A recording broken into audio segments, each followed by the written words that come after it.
Not even gonna lie. Errol Spence versus Jermell Charlo. Y'all want me to be real? Give me Errol Spence, man. Give me Errol Spence, bro. I only say that because after facing, I can't. I can't. It's hard for me to say that because I did see Charlo do some shit. But with Errol Spence fighting, but he did expose a lot of weaknesses. But Canelo just showed that if you're heavier than Jermell Charlo, he's gonna give up. If you're hitting Canelo hard, I mean not Canelo. If you're hitting Charlo hard steadily like Errol Spence does, Jermell Charlo gonna quit. Jermell Charlo, he don't want to go the distance. He's not trying to go the distance. Fuck that. You know what I'm saying? You steady hitting him hard and shit. He's done. He's out of there. Paul and Edislandi Lada back at the other gym. You sparred another great southpaw. What are the differences you've noticed with both southpaws? I'm a southpaw killer. Why? Because I'm getting better. Daily, yearly, weekly, monthly, I'm getting better. Different styles. Got a southpaw that moved all my life. Now I got a southpaw that stopped all my life. I mean, damn, what can I ask for in my career? Southpaw should be nothing. I think I knocked them all out, to be honest with you. Knocked every southpaw out. Thank you. See, they think, you know, I'm glad we together right now. Oh, talk about it. We're talking about during the fights. Look.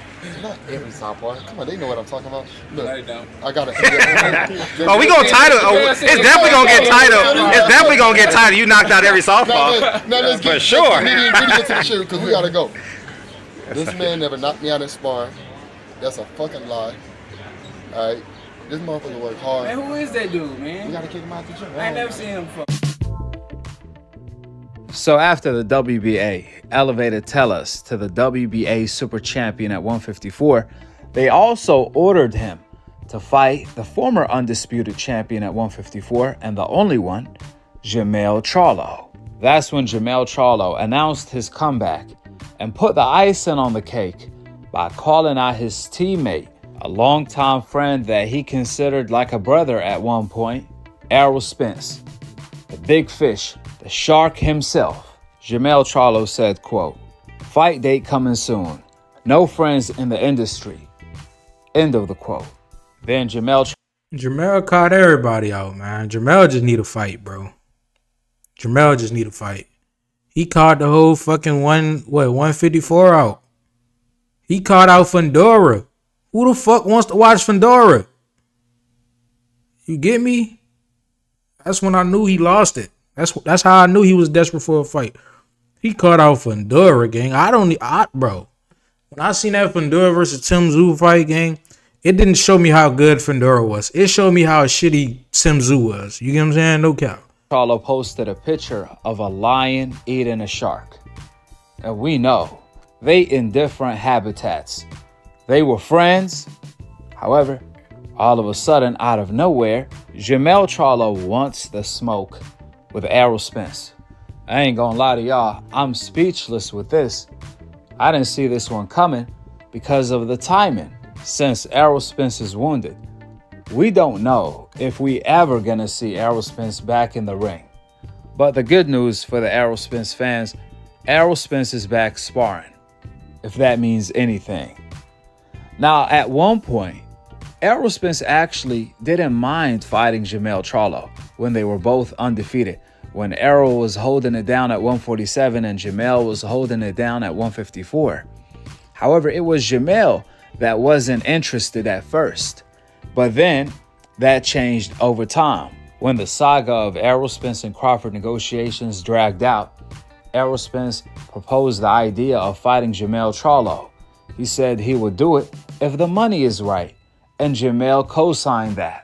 To me, at least, it made more sense for the fight to happen back then. But it definitely doesn't make any sense for the fight to happen now. All because we haven't seen Errol Spence back since Crawford Massacre.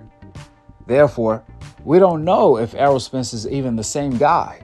Meanwhile, even though Jermell Charlo is coming off a similar layoff, however, he's not coming off a similar beatdown. More importantly, Jermell Charlo is already set to face Tellez, the WBA champion at 154. So we're going to know where Jermell Charlo is at.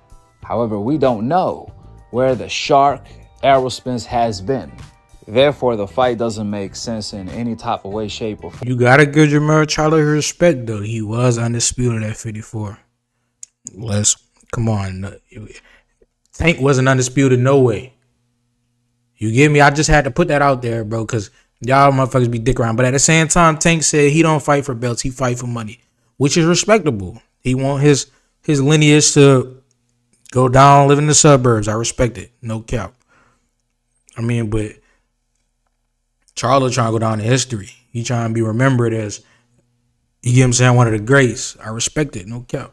At the moment in time, despite whatever differences Jermell and Errol Spence has at the moment in time, on top of all of that, I'm just not a fan of the fight. I believe there's too many fishes in the sea for Errol Spence to choose from to eat, and there's too many animals in the jungle for Jermell Charlo to hunt. It just doesn't make sense for them to cross paths. But when they were fighting, or sparring, I should say, with Derrick James as the trainer, man, them were actually pay-per-view classics from what I heard. Now, if we seen the fight then, I wouldn't have mind. But today, not interested. So hopefully Jermell Charlo squashes whatever beef he has with Errol Spence. With that being said, go ahead and drop your thoughts. Hey, man, we out, man. I want to see the fight, man. Fuck all that talking. I want to see the